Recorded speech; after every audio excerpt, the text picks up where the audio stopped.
कि बिना banner board के ही आज मीटिंग हम गेट टुगेदर कर रहे हैं।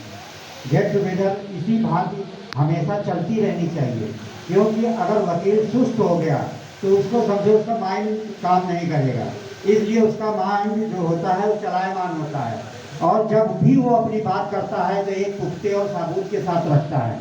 इसलिए वकील सर्वोपरि है। जब कहते हैं देश की या समाज की अस्थिरता हो जाती है, कोई शासन, राजपथ शासन या कोई, तब भी वकील की जरूरत पड़ती है। चाहे छोटी चीज हो चाहे बड़ी चीज हो, कभी भी अस्थिरता अगर समाज में आती है तो वकील से ही आज़ादी हमको मिली थी, और वकील ही समाज की धुरी है। लेकिन आजकल क्या विषमताएं आने लगी हैं, लोग अपने आप को इशू अपना समझने लगे हैं। ये बात नहीं समझनी चाहिए।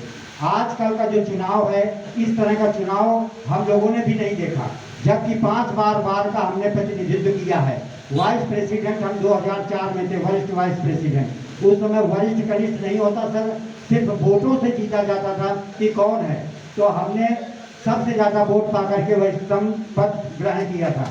हमारे साथ सुरेंद्र प्रताप सिंह, जो इस समय दिवंगत हैं, नहीं है, वो हमारे प्रेसिडेंट हुआ करते थे, और अविनाश वाजपेयी जो थे वो महामंत्री हुआ करते थे। हमने सबसे पहले चुनाव 1993 में लड़ा था, जब आर.के. लाल जी अध्यक्ष बने थे। उसके बाद हमने 94 रहे, 95 में भी रहे, 96 में हम ऑडिटर में सिलेक्ट हुए। ऑडिटर उस समय कोषाध्यक्ष नहीं हुआ करता था, क्योंकि बाईलाज बाद में बना है। हम लोग जब 2004 में आए तब बाईलाज का संशोधन किया, और बाईलाज के द्वारा चुनाव प्रक्रिया संचालित की जाने लगी। हम लोगों का नाम बाहर संसद में आज भी लिखा हुआ है। इसी बात उसमें कहीं पर भी ये नहीं था। अध्यक्ष पद का चुनाव बड़ी शालीनता से होता था। अध्यक्ष गाउन पहन करके 10 वकीलों को साथ में लेकर के सिर्फ निकलता था, वोट नहीं मांगता था। सिर्फ उसके व्यक्तित्व, उसके स्वभाव, उसके चरित्र को देख करके हम लोग वोट डालते थे और विजयी होते थे। ये अध्यक्ष की गरिमा होती थी। अध्यक्ष अगर अपने प्रदेश या अपने जिले में कहीं राज्यपाल आया है तो अध्यक्ष का सीट एक अलग लगेगी और महापौर की सीट बगल में लगती थी। ये गरिमा अध्यक्ष की होती थी कि मतलब संविधानिक पद होता था अध्यक्ष की सीट का, तो अध्यक्ष इस तरह से मनोनीत किया जाता था। लेकिन हम चंद यहाँ पर जो आजकल फिरका फिरस्ती जो कहो, कुछ कहना अच्छा नहीं है, क्योंकि वो भी अपने भाई हैं, इसलिए हम लोग बुराई करने नहीं, लेकिन समीक्षा जरूर करनी चाहिए कि हम ये ना कहीं कर बैठे कि चिराग तले अंधेरा हो जाए। रोशनी तो हम सबको देते रहें, लेकिन अपने ही कुटुंब को हम नीचे गिरा दें, ये नहीं होना चाहिए। चाहे हमारी कुछ भी लड़ाई क्यों ना हो, हमारी विचारों की लड़ाई है और कोई नहीं। हम एक तरफ से दूसरे लड़ता है, दूसरी तरफ से दूसरा, क्योंकि क्लाइंट का हित सर्वोपरि है, उसके पीछे हम युद्ध करते हैं, अपने से वो करते हैं। लेकिन बाहर आते ही फिर हम लोग चाय पानी पीते हैं, एक दूसरे से मित्रता करते हैं। तो हम लोगों का विचारों का मतभेद होना चाहिए। यहाँ पर जो चुनाव की प्रक्रिया आजकल चल रही है, 1996 के बाद से, ये न कहो 2004 से, ये प्रक्रिया बिल्कुल इस तरह से चलने लगी कि मतलब पूरा धूल दूषित हो गया, जैसे शादी विवाह होने लगे, इस तरह की परंपरा डाली जाने लगी। क्योंकि उस समय नए नए डीवी प्रोजेक्ट थे, सब लोग थे, चुनाव की चरम सीमा पर थी।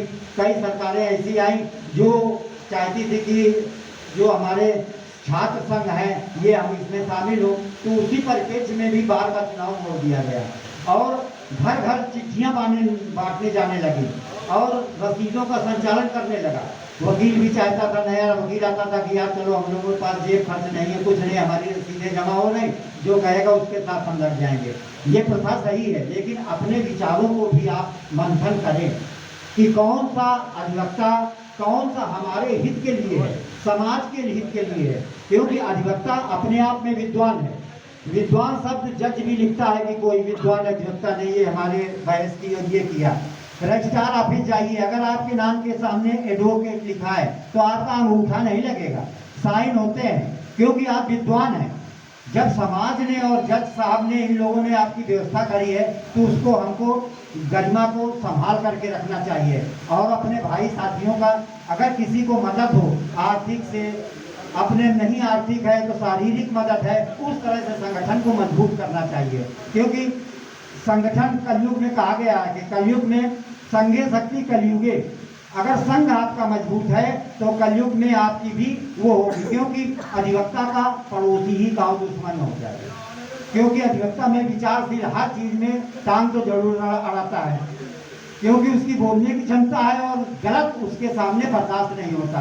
तो चाहे मोहल्ले में हो, चाहे उसके दो चार दुश्मन जरूर हो जाते हैं। इसलिए हमको संघ की जरूरत पड़ती है। नहीं, वकील तो जब दूसरों की मदद करता है तो क्या अपना निपटारा नहीं कर सकता?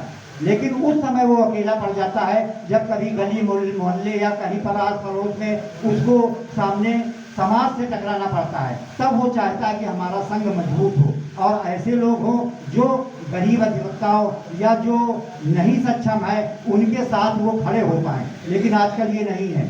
ऐसे लोगों को आप अगर चुन लिए कि वो वहाँ तक आप पहुँच ही नहीं पा रहे हैं, आपकी कोई सुनवाई नहीं हो रहा है, तो फिर ऐसे वकील बनने से और ऐसा समर्थन ऐसे अध्यक्ष या कोई भी प्रत्याशी हो, 21 पदाधिकारी 22 पदाधिकारी अब हो गए हैं, उनमें से किसी को भी चुनना हो तो अपने विचारों से चुनिए। अभी हमारे जो शुक्ला जी ने बताया कि यहाँ पर कोई मीटिंग किसी पदाधिकारी की नहीं है, गेट टुगेदर हो रहा है, हमारे भाई का गृह प्रवेश समझो या कुछ भी है, उसके लिए हम लोग यहाँ पर एकत्रित हुए हैं। तो इसी तरह से हमारी तो ये है कि हर लोग जो सक्षम टाइप में हो तो उनके यहाँ महीने महीने में इस तरह की मीटिंग चलती रहनी चाहिए, जिससे कि क्षेत्र में भी प्रभाव पड़े। जिस क्षेत्र में जो भी जाएगा अधिवक्ता तो सब अगल बगल वाले भी जानेंगे यार इनके यहाँ 10-20 लोग मौके पर आ सकते हैं। तो ये उसकी क्षमता की बात होती है। इसी तरह से अब ज़्यादा आप लोगों को बोर करने की क्या ज़रूरत है। हमारे और कोई भी भाई अपना पक्ष रखना चाहे तो यहाँ पर आ सकता है। पुरी साहब आपकी हिम्मत हो तो आ जाइए, 2 शब्द कुछ रखना चाहे आप आ जाइए।